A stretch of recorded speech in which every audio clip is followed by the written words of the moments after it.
Bismillah, ku akan melangkah untuk raih cita-cita bangsa. UN ku lahirkan ulul albab, amalkan imtak-iptek sepanjang masa. Teguhkan iman dan akhlakmu, bangunlah bangsa dan negerimu.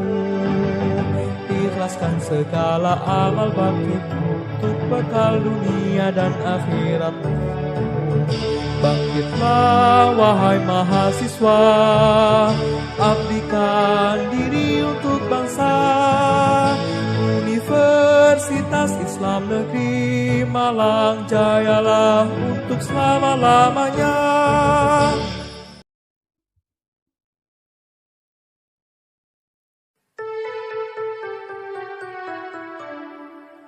Bismillah, ku akan melangkah untuk raih cita-cita bangsa. UN ku lahirkan ulul albab, amalkan imtak-iptek sepanjang masa.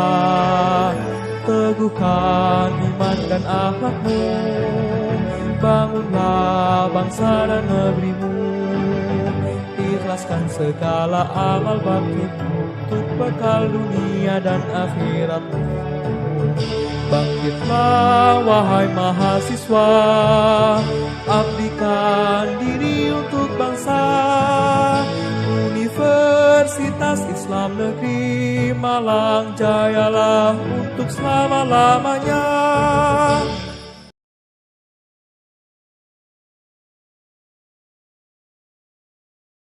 Warahmatullahi wabarakatuh.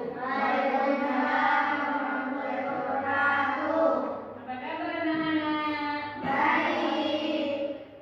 Anak-anakku sekalian, sekarang kita akan mempelajari sejarah kebudayaan Islam dengan materi sebab-sebab dan peristiwa Fathu Makkah.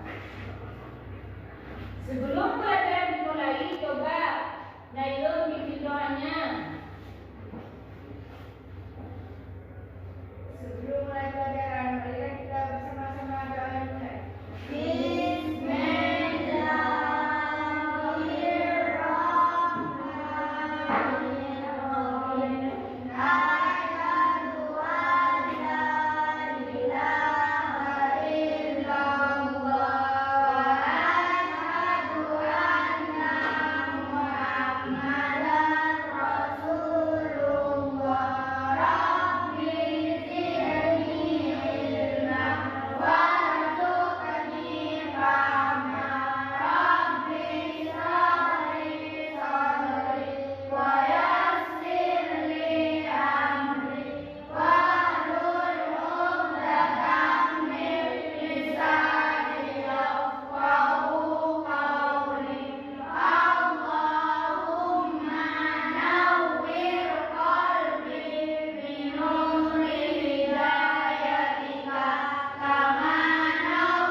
Sebab-sebab dan peristiwa Fathu Makkah.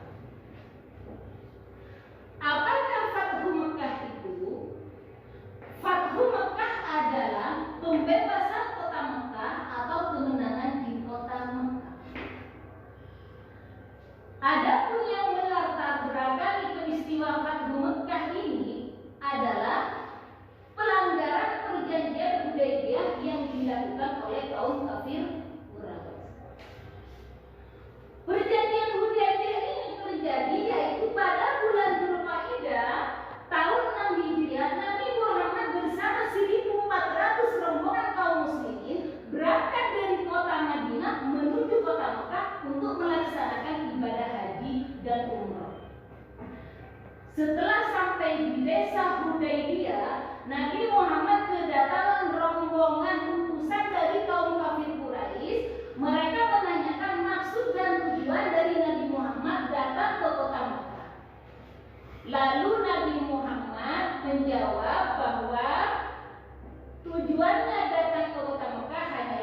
melaksanakan ibadah haji dan umroh. Setelah itu utusan yang pertama. Setelah itu datang lagi utusan yang kedua yang bernama Haris bin Alqamah. Mereka menanyakan lagi tentang maksud dan tujuan Nabi Muhammad datang ke kota Mekah.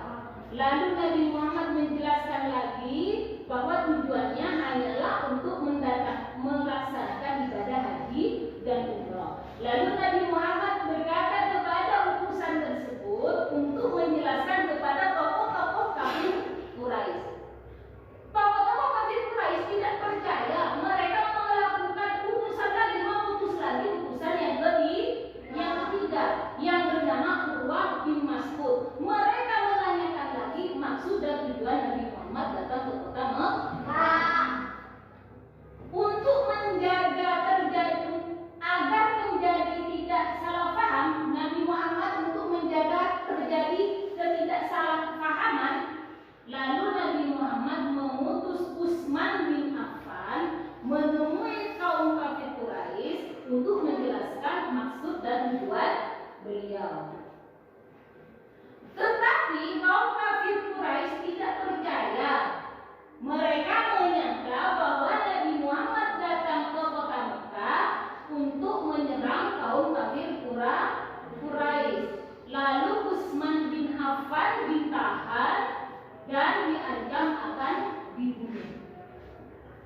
Kaum muslimin mendengar Utsman bin Affan berita dibunuh, kaum muslimin berbaiat atau bersumpah setia kepada Nabi Muhammad bahwa kaum muslimin akan membela Allah dan Rasulnya dan akan memerangi kaum kafir Quraisy. Sumpah dari kaum muslimin inilah yang disebut dengan Bai'atul Ridwan. Kaum kafir Quraisy mendengar kaum muslimin bersumpah, mereka ketakutan, lalu mereka melepaskan Utsman bin Affan, terus mengutus seorang utusan bernama Suhail bin Amr untuk mengadakan perjanjian perdamaian. Perjanjian perdamaian ini disetujui oleh Nabi Muhammad. Perjanjian perdamaian inilah yang disebut dengan perjanjian Hudaybiyah. Jadi, perjanjian Hudaybiyah ini adalah perjanjian perdamaian antara kaum muslimin dengan kaum kafir Quraisy. Adapun isi dari perjanjian Hudaybiyah adalah yang pertama, kaum muslimin dan kaum kafir Quraisy tidak akan saling menyerang selama 10 tahun. Yang kedua, kaum muslimin tidak diperkenankan memasuki kota Mekah untuk melaksanakan ibadah haji dan umrah kecuali tahun berikutnya, dan tidak boleh membawa senjata dan peralatan perang, dan tidak boleh tinggal di Mekah selama lebih dari 3 hari. Yang ketiga, kaum muslimin pihak Quraisy yang terdiri dari kaum Quraisy datang kepada Muhammad bin Abdullah supaya dikembalikan, sedangkan kaum muslimin yang datang kepada kaum Quraisy tidak dikembalikan. Yang keempat, seluruh jazirah Arab bebas bersekutu dengan kaum muslimin atau kaum Quraisy. Apabila salah satu kabilah bersekutu dengan salah satu pihak merupakan dari pihak tersebut. Coba sampai di sini dulu. Saya akan bertanya, apakah kalian paham dengan apa yang saya sampaikan? Ya, coba saya tanya Nailun, apa yang disebut dengan perjanjian Hudaybiyah? Perjanjian Hudaybiyah adalah perjanjian perdamaian antara kaum muslim dengan kaum kafir Quraisy. Bagus. Coba saya tanya Farouk, mengapa dinamakan perjanjian Hudaybiyah? Ya, bagus. Terus perjanjian Hudaybiyah ini hanya berlangsung 2 tahun.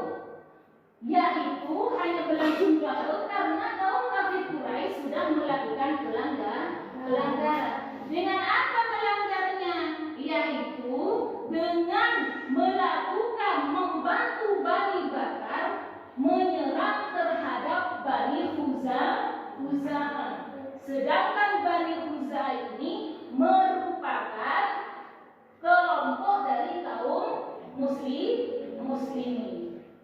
Jadi setelah kaum Bani Bakar, setelah kaum Quraisy membantu Bani Bakar melakukan penyerangan terhadap Bani Khuza'ah, berarti telah melakukan pelanggaran terhadap isi perjanjian Hudaybiyah, maka Nabi Muhammad dan seluruh kaum muslimin sebanyak 10.000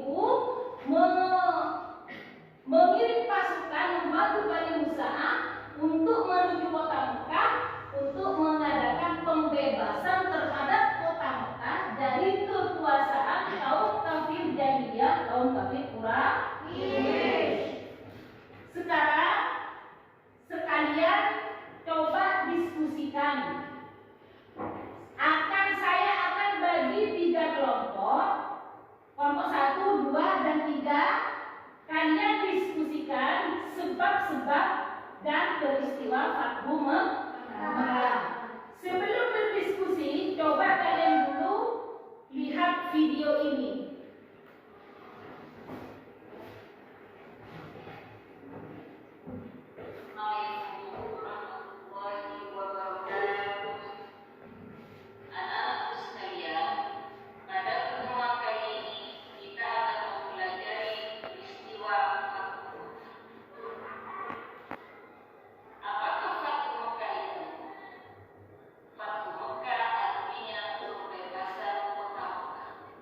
Ada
Ayo, kalau sudah selesai diskusinya, coba kelompok 1, Nailun, di depan.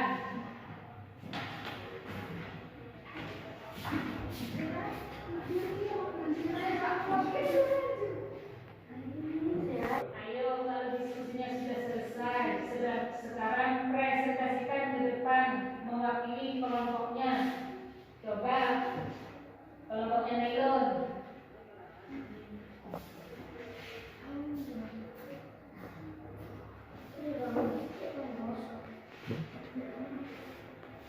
Baca hasil dari diskusinya.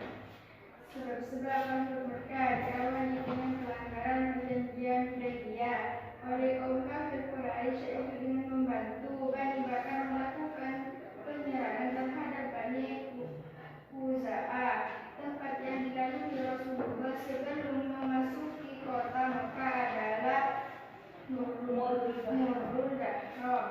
Terus coba Mindin, Faroh, yang mewakili kelompoknya yang nomor 2, Dian.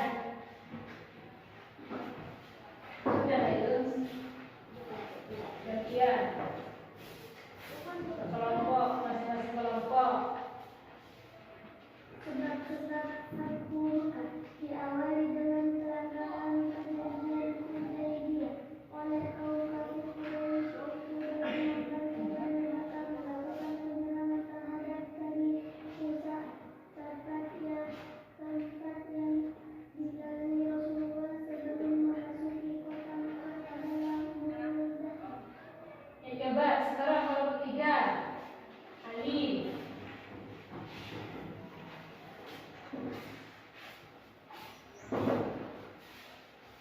Sebab Fathu Mekah diawali dengan pelanggaran perjanjian Hudaybiyah oleh kaum kafir Quraisy, yaitu dengan membantu Bani Bakar melakukan penyerangan terhadap Bani Khuza'ah, tempat yang dilalui Rasulullah sebelum memasuki kota Mekah adalah Murrul Dahram. Sudah. Kalau sudah selesai, coba apa ujiannya mulai? Anak-anakku sekalian, sekarang kita sudah telah selesai mempelajari sebab-sebab dan peristiwa Fathu Mekah. Ayo, coba kita refleksikan bersama-sama. Jadi, Fathu Mekah ini dilatar belakangi dengan apa? Diawali dengan dalam perjanjian Hudaybiyah oleh kaum kafir Quraisy, yaitu dengan membantu Bani Bakar melakukan penyerangan terhadap Bani Khuza'ah. Baik, anak-anakku sekalian, kita akan bertemu lagi minggu depan dengan materi cara-cara Rasulullah dalam menjaga perdamaian dengan kaum kafir Quraisy dalam peristiwa Fathu Mekah.